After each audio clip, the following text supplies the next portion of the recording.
Good morning, and thank you for joining us this morning. To my left is the Acting Commissioner of U.S. Customs and Border Protection, Troy Miller. Ricardo Zuniga, to my right, from the United States Department of State. As you know, on Thursday, tomorrow, May 11th, at 11:59 p.m. Eastern Time, the Title 42 public health order will terminate.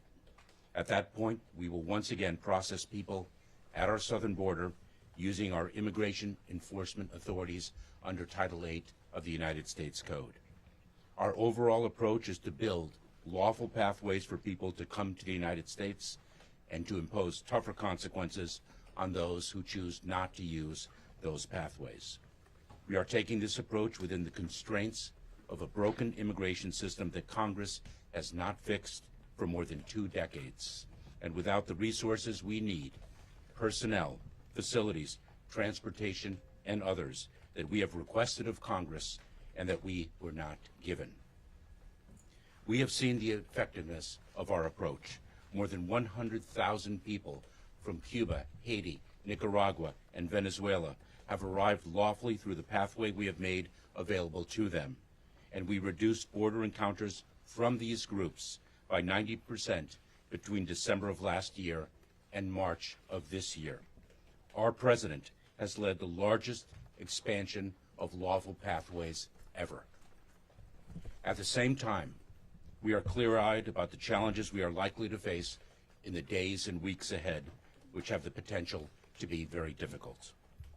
Even after nearly 2 years of preparation, we expect to see large numbers of encounters at our southern border in the days and weeks after May 11th. We are already seeing high numbers of encounters in certain sectors. This places an incredible strain on our personnel, our facilities, and our communities with whom we partner closely. Our plan will deliver results, but it will take time for those results to be fully realized, and it is essential that we all take this into account. I cannot overemphasize that our current situation is the outcome of Congress leaving a broken, outdated immigration system in place for over 2 decades, despite unanimous agreement that we desperately need legislative reform. It is also the result of Congress's decision not to provide us with the resources we need and that we requested. Our efforts within the constraints of our broken immigration system are focused on ensuring that the process is safe, orderly, and humane, all while protecting our dedicated workforce and our communities. Let me be clear. The lifting of the Title 42 public health order does not mean our border is open. In fact, it is the contrary. Our use of our immigration enforcement authorities under Title 8 of the United States Code means tougher consequences for people who cross the border illegally. Unlike under Title 42, an individual who is removed under Title 8 is subject to at least a 5-year bar on re-entry into the United States and can face criminal prosecution if they attempt to cross again. Smugglers have long been hard at work spreading false information that the border will be open after May 11th. It will not be. They are lying. To people who are thinking of making the journey to our southern border, know this: the smugglers care only about profit, not people. They do not care about you or your well-being. Do not believe their lies. Do not risk your life and your life savings only to be removed from the United States if and when you arrive here. Today, we are beginning a new digital advertising campaign in Central and South America to counter the lies of the smugglers with accurate information about U.S. immigration laws. This campaign adds to our extensive ongoing communications efforts in the region. As you can see by the images before us of removal flights and encounters with our Border Patrol agents, we are making it very clear that our border is not open, that crossing irregularly is against the law, and that those who are not eligible for relief will be quickly returned. Do not listen to the lies of the smugglers. This is what will happen to you. You will be returned.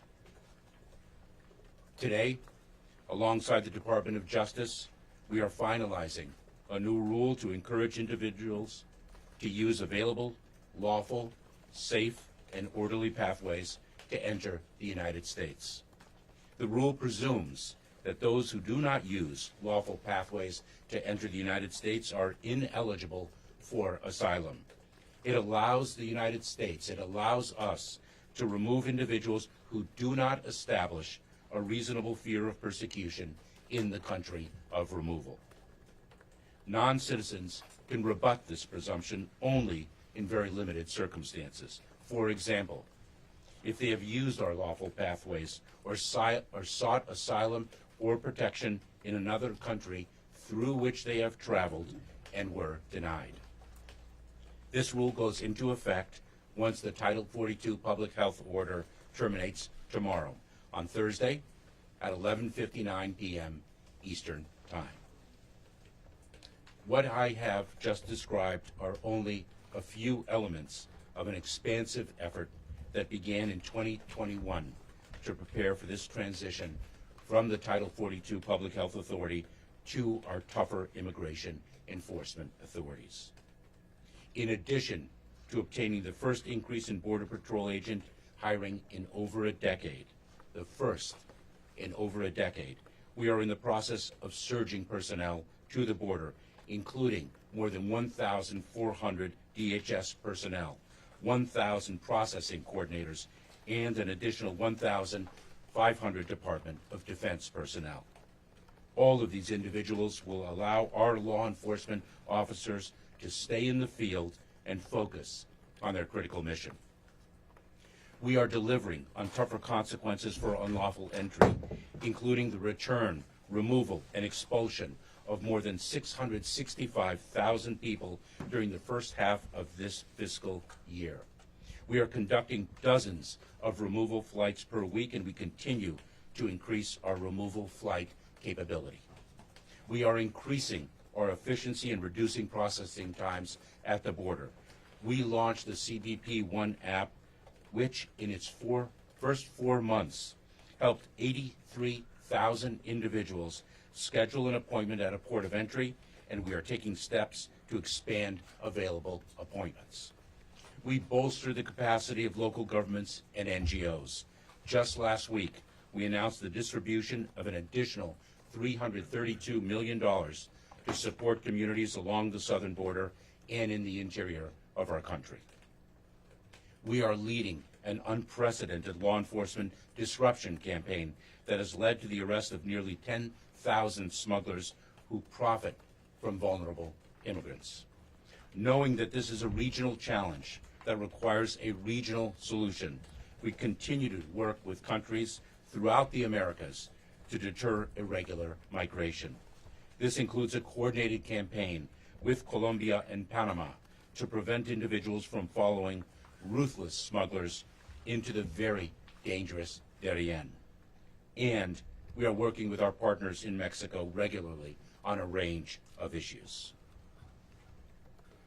We are a nation of immigrants. We are also a nation of laws. Our immigration laws today are outdated. The solution we are implementing are the best available within our current legal authority, but they are short-term solutions to a decades-old problem. The kind of migration we continue to see today requires more resources we have requested and have not received, clearer authority, and modernized processes that only Congress can deliver. We urge it to do so. Now, I think we'll take some questions. Take a few questions. Nick, go ahead. Thank you, Mr. Secretary. We've just seen some images from Texas showing Texas National Guard and DPS physically blocking migrants from climbing up the riverbanks and accessing U.S. soil. Does the department believe that that's a legal enforcement posture by the state of Texas? Nick, I'm going to leave it to our Department of Justice to speak to the lawfulness or lack thereof of those actions. I will tell you this, that our Border Patrol agents and our officers work very closely with the Department of Public Safety in Texas on the ground when it is a coordinated and collaborative effort. It is essential that law enforcement work as one team to address the challenge of the southern border. Quinn, go ahead. Thank you, Mr. Secretary. How many credible fear screening interviews do you expect to conduct on a daily basis, and are you confident that we'll keep up with the number of apprehensions you all are seeing and expect to see in the days ahead? So we are, the Department of Homeland Security, with one of our agencies, U.S. Citizenship and Immigration Services, is indeed surging asylum officers to Border Patrol facilities, as well as to Immigration and Customs Enforcement detention facilities, to conduct an unprecedented number of credible fear screenings under the asylum rule that is going to be implemented beginning upon the end of Title 42. We are surging approximately 1,000 or more asylum officers for that purpose. It is very important to note that the asylum rule will take effect if individuals do not access their lawful pathways, the pathways that we have made available to them. They will face a rebuttable presumption, but a presumption of ineligibility for asylum. They will have to meet a higher bar. This president, our president, has led the expansion of lawful pathways more than anyone else in our history. Adam? Yes, Secretary, we have read that the administration is considering releasing migrants after they're being carefully vetted, and we just had some teams on our passage yesterday that observed some migrants being vetted for an hour and then afterwards being released with a permit to stay in the country for a year. I wonder how that process is being done and how secure you are of those vettings that are taking place on the border. So U.S. Customs and Border Protection screens and vets individuals whom we encounter. Individuals, the vast majority of individuals, will be returned, those who do not qualify, from Border Patrol stations or Immigration and Customs Enforcement detention facilities. We often, as has every administration, release individuals into immigration enforcement proceedings, and those individuals, if they do not qualify for relief, will be removed. We screen and vet individuals whom we encounter. Michelle? So you have promised to build an immigration system based on equity. Michelle. Is there any plan for If I Americans may in your follow, equity plan? if I may. Thank you, Michelle. Mr. Secretary. Michelle. Just to follow up on the credible fear question, can you give us an idea of what percentage of migrants you think will be receiving those screenings? Is it all, most, half, some? And can you also speak to the agreement with Mexico? I know you guys have specifically said they're planning to take back people from the 4 nationalities, the Cubans, Venezuelans, Nicaraguans, and Haitians, but is there a possibility that they would take back any other nationalities as well? Michelle, let me break it down a little bit. We are giving the option to individuals who are in our custody the option of voluntarily returning to the country from which they came because of the consequence of a removal. People have to understand that under Title 8 of the United States Code, when one is removed, one faces at least a 5-year bar to reentry. And so we will give people an opportunity to avoid that tougher consequence by voluntarily returning. If they do not take that option and they do not claim fear, they will be removed immediately. If they do claim fear, they will encounter a higher threshold under our asylum rule unless they have accessed our lawful pathways or sought relief in another country and been denied. We are surging, as I mentioned, Michelle, asylum officers to ensure that that screening process, that credible fear screening process, is done fairly with access to counsel, but expeditiously. Suzanne So over. how do Americans gain from the Suzanne. immigration paths you're opening, sir? I mean, nobody ever asked this question. Do Americans gain from all the immigrants you're bringing into the country that drive down wages, that push up rents? Sir, we are a nation of immigrants, and we are a nation of laws. Individuals who qualify for relief under our laws have a basis to remain in the United States. The contributions of immigrants to this country is quite clear. Thank you. Next to Suzanne. Thank you. Good morning. Morning. Do you guys anticipate requesting supplemental funding for the border from Congress? Last I heard, there hadn't been a request made. If you do anticipate it, like what type of criteria would trigger that kind of request from you guys? In December of this past year, we sought more than $4 billion in funding to address our resource needs because we are operating within an entirely broken immigration system, and that is something about which there is unanimity. We did not receive the funding that we requested. We received approximately half of what we requested and half of what we needed, which is why we are encountering some of the challenges. We have sought a reprogramming, and we have communicated to Congress that reprogramming is a fraction of what we ultimately need. We have time for one more. Rob. Gary Gromack I'm from so sorry. Gary Gromack from NBC News. You mentioned some of the immigration proceedings to Pedro. Are you prepared to start releasing migrants into the U.S. without court dates and without a way to track them to reduce overcrowding?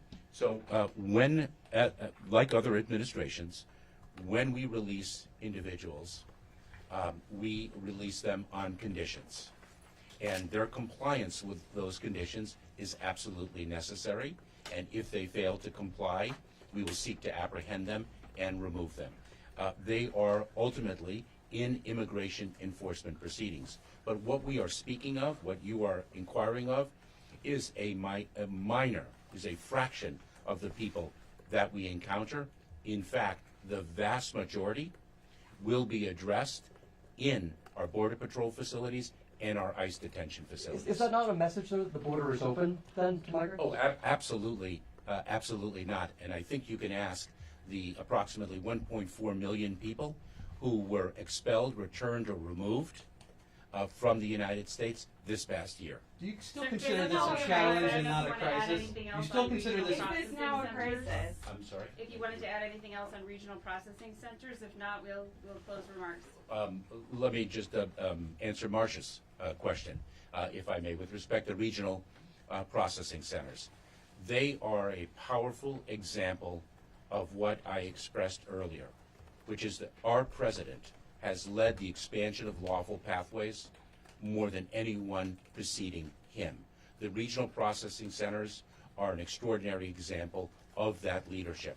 These are places where we feel a humanitarian as well as a security imperative to meet people where they are, to cut the smugglers out, and to provide them with a safe and orderly way to arrive in the United States if they qualify for relief. We are surging our personnel in close partnership with the Department of State, in close partnership with countries in the region. We require a regional response to what is a regional challenge. We will, in these regional processing centers, screen individuals to determine whether they are eligible for refugee status in the United States, whether they qualify for what we are expanding in our family reunification programs, or whether on an individualized basis, on a case-by-case basis, as the law requires, whether they are eligible for other humanitarian relief. That is what we are doing. The phenomenon of migration is different than it was 10, 12 years ago. We are seeing an unprecedented level of migration throughout the hemisphere. I believe there are approximately 20 million displaced people in our hemisphere. In addition, the smugglers control the migratory paths. We will cut the smugglers out. We will reach qualifying individuals where they are and provide them with a safe and orderly pathway. If they arrive at our southern border, they will meet consequences. We urge migrants, once again, not to believe the smugglers who are lying to them solely to make a profit. We are building lawful pathways for you to come to the United States. Do not place your life and your life savings in the hands of ruthless organizations. Thank you very much. Is this a challenge or a crisis? We call it a crisis now. Border Who's Patrol gonna run the processing center? centers are over capacity in many centers.